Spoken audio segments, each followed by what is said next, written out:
Assalamualaikum warahmatullahi wabarakatuh. Halo teman-teman, perkenalkan saya Aini Nur Hidayati, mahasiswa Pendidikan Bahasa dan Sastra Indonesia, Fakultas Ilmu Pendidikan, Universitas Muhammadiyah Jakarta.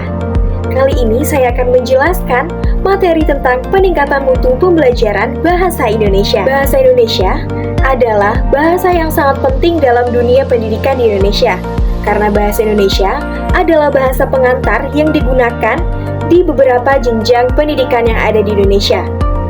Bahasa Indonesia bukan hanya sebagai alat komunikasi saja, tetapi memiliki peran yang cukup signifikan, yaitu sebagai fondasi identitas nasional dan juga sebagai alat perekat keberagaman Nusantara. Peningkatan mutunya harus sangat diperhatikan, karena peningkatan mutu sangat berhubungan erat dengan kemampuan siswa untuk memahami mata pembelajaran lainnya. Kira-kira bagaimana ya kualitas mutu pembelajaran bahasa Indonesia saat ini? Lalu, strategi apa saja yang bisa dilakukan untuk meningkatkan mutu pembelajaran bahasa Indonesia? Dan bagaimana hubungan peningkatan mutu pembelajaran bahasa Indonesia dengan meningkatnya pemahaman siswa pada mata pembelajaran lainnya? Mari kita simak pembahasan selanjutnya. Pada pembahasan pertama, kita akan membahas kondisi mutu pembelajaran bahasa Indonesia saat ini. Teman-teman, mutu pembelajaran bahasa Indonesia saat ini tidak bisa dengan mudah kita simpulkan, karena kondisi mutunya sangat kompleks, yaitu berbarengan dengan kondisi negatif dan juga kondisi positif. Dengan maraknya perkembangan zaman dan teknologi, membuat tantangan yang dihadapi bahasa Indonesia semakin banyak. Hal ini tercermin dari kondisi negatif yang ada dalam mutu pembelajaran bahasa Indonesia, yaitu yang pertama, dominasi bahasa gaul dan serapan bahasa asing.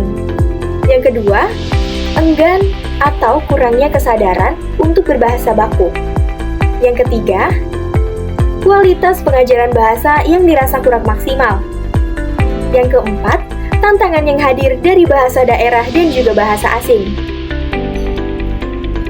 Dari kondisi negatif yang tercermin tadi, dapat membuka mata kita sebagai generasi muda untuk semakin menggaungkan untuk berbahasa Indonesia yang baik dan benar. Namun, karena kondisi mutu pembelajaran bahasa Indonesia yang kompleks, ternyata ada juga kondisi positif yang sekarang sudah terjadi di mutu pembelajaran saat ini. Yang pertama, standarisasi bahasa yang terus berlanjut. Hal ini ditandai adanya lembaga-lembaga bahasa yang diciptakan oleh pemerintah. Yang kedua, perkembangan di dunia digital. Meskipun maraknya penggunaan bahasa gaul di sosial media, tapi penggunaan bahasa Indonesia di sosial media sudah cukup signifikan loh.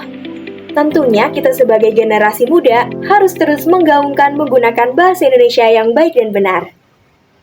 Yang ketiga, peningkatan minat dan kesadaran. Hal ini bisa muncul dimulai dari diri kita sendiri dan juga kita bisa menularkannya kepada orang lain. Lalu, dengan kondisi negatif dan juga positif yang sudah dijabarkan, sangat kompleks bukan keadaan mutu pembelajaran bahasa Indonesia saat ini? Bagaimana strategi yang bisa dilakukan untuk meningkatkan mutu pembelajaran bahasa Indonesia? Dalam konteks peningkatan strategi untuk meningkatkan mutu pembelajaran, seharusnya hanya terfokus pada 4 keterampilan berbahasa, yaitu keterampilan membaca, mendengar, berbicara, dan juga menulis.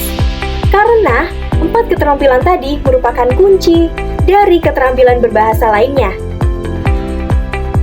Strategi lain yang dapat dilakukan untuk meningkatkan mutu yaitu bisa dilihat dari aspek kurikulum, yang kedua metode, yang ketiga guru, yang keempat sarana, dan yang kelima lingkungan belajar.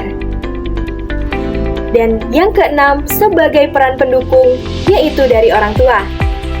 Dari keenam aspek tersebut, bisa dilihat bahwa guru sebagai pengajar seharusnya punya sertifikasi profesional untuk mengajarkan bahasa kepada siswa, dan guru harus terus melakukan kegiatan-kegiatan yang produktif seperti mentoring dan juga penguatan life skill lainnya untuk menjadi seorang pengajar yang profesional.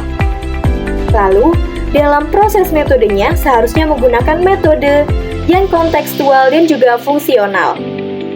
Dalam penilaian, guru seharusnya bisa menggunakan penilaian yang otentik dan juga berbasis proyek, supaya siswa dapat meningkatkan keterampilan yang sudah saya jelaskan tadi, yaitu 4 keterampilan berbahasa.